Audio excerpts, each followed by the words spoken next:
the number 3 image has been changed to number 4. This process is called the interpolation.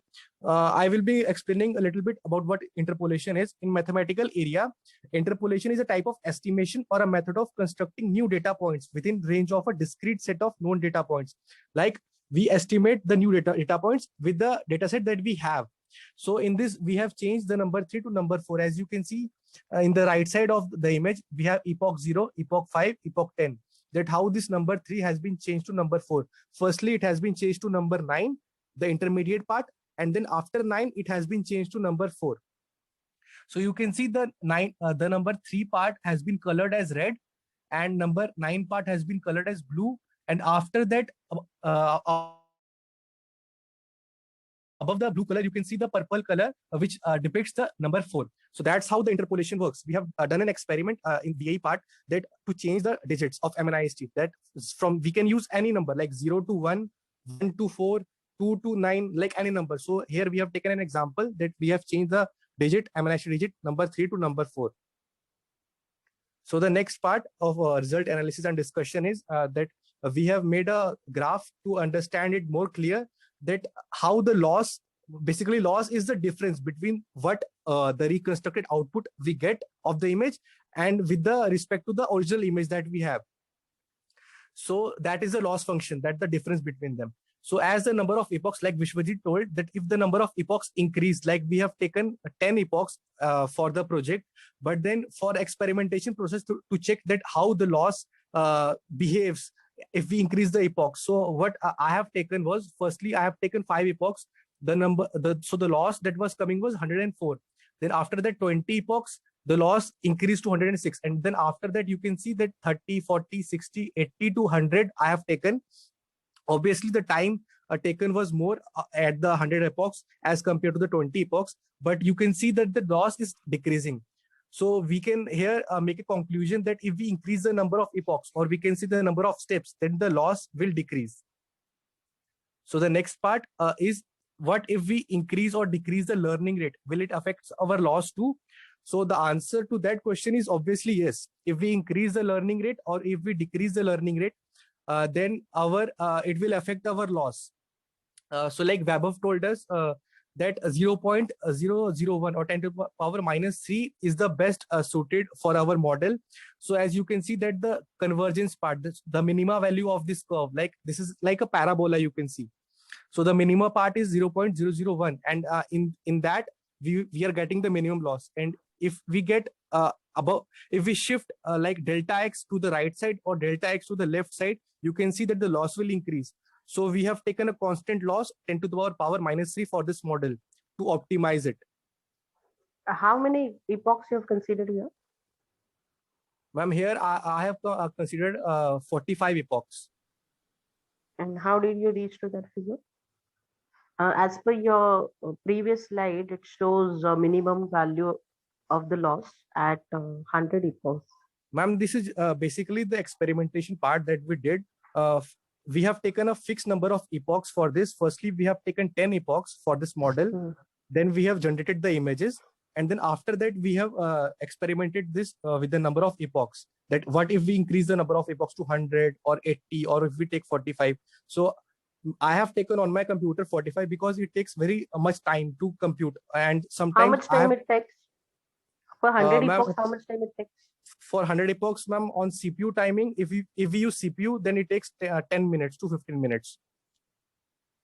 Okay, with the other application closed, or they were with the other applications closed? Yes, ma'am. On Google Colab, I have used this.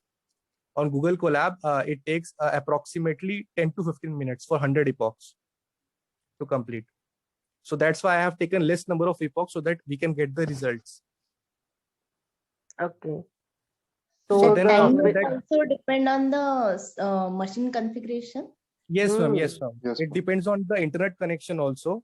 If you have like the internet connection is not so fast, you can take a number of epochs as 10 so that it quickly happens. Otherwise, why you haven't downloaded the software? Ma'am, I have downloaded the software, but the image, ma'am, Google Colab makes it easier to use. So you don't have your own database downloaded? Are you using it online? I have, ma'am. I have. But what basically is Google Colab provides you MNIST dataset by default. It has by default. You don't have to download it. I have downloaded it on my system, but I have not used Jupyter Notebook. Then the internet speed dependency will not be there, na, if you download. Yes, ma'am. Yes, ma'am. Yes, ma'am. It will affect. Yeah. So I have taken a constant that the number of epochs, the learning rate 10 to power minus 3, which was suitable for this model because it provides the minimum loss. What we also look forward that the loss should be minimum. That's why your model is said that it is a good model. So the next part is the standard loss that other people have got. Have you gone through the research literature review? Yes, ma'am. It depends from person to person that they have got minimum losses 85 to 84. Okay, with the same methodology. Yes, ma'am. Because they have used TensorFlow, they haven't used that PyTorch yet. Ma'am, we have implemented this with PyTorch framework. That's why our project is little bit different from them, because here the libraries are different. The optimization values are different. TensorFlow is basically, it has more community. It is more community active. But PyTorch is like new to this. So we have tried to do this with help of PyTorch. That's why we are getting different loss than what was in the paper. They have got 85 to 84. But if we, like, I have used 100 epochs I've experimented with, and I have got 91 to 90 the loss. So it differs by 6. Okay. Go ahead. Yes, ma'am. So this is the like, you can see that how the D value changes if we increase or decrease the D value, then what it affects our loss. So firstly, I will tell you what D value is. It is the dividing parameter. Like you have seen the encoder part that Vaibhav has told, that how if we input the image, then after that you can see the encoder part, which has 2 parts. The 2 parts are the mean and the variance part. So what D value is, it is a dividing parameter which divides how much value should be given to the mean and to the variance. So that's what the D value is. And if we, like you can see, this is also like not a parabola, but kind of parabola. And you can see the minima part at 25. So we have used D value is 25. You can see 25 to 30. You can use any point.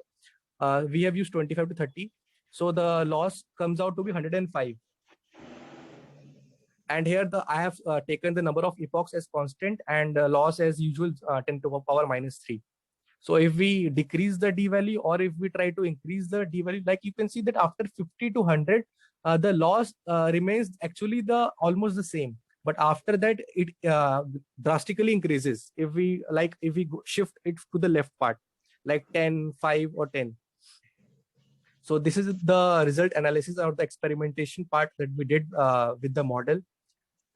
So now comes the applications, that what are the applications of songs from a raw audio, trains a VQ VAE on audio, and then uses a transformer trained on the latent to generate new audio samples. Okay, so lump sum, I will tell you that what this is. Sometimes you may have seen that sometimes we only remember the not lyrics of the song, but we just remember that we have heard a tune, like we remember a tune of a song, but we can't remember that which song is that. So you can also see that on the Play Store, there are many applications now of OpenAI, in which if you turn on the microphone and if you remember that tune and you just sing that tune in front of it, it will give out that song automatically in front of you, that this is the song what you wanted to hear. So that's what is the application of it. And it may have happened to any one of us. Like we remember the tune, but we can't remember which song it was. So that's where the VQVA architecture comes. So VQVA can represent diverse complex data distribution better than pretty much than any other algorithm out currently. And since these models play so nicely in transformers, the generative possibilities can be scaled almost abruptly given a large enough compute budget. So for these reasons, VQVA will remain a popular component in a deep learning ecosystem for a while. In the below image, you can see that the text has been converted to the image or a video or a song, and then it can be converted back and forth. So it is a cycle. So that's all about the applications in the future scope, and it will be used in future. It is the future of deep learning, the VQVI architecture. So the next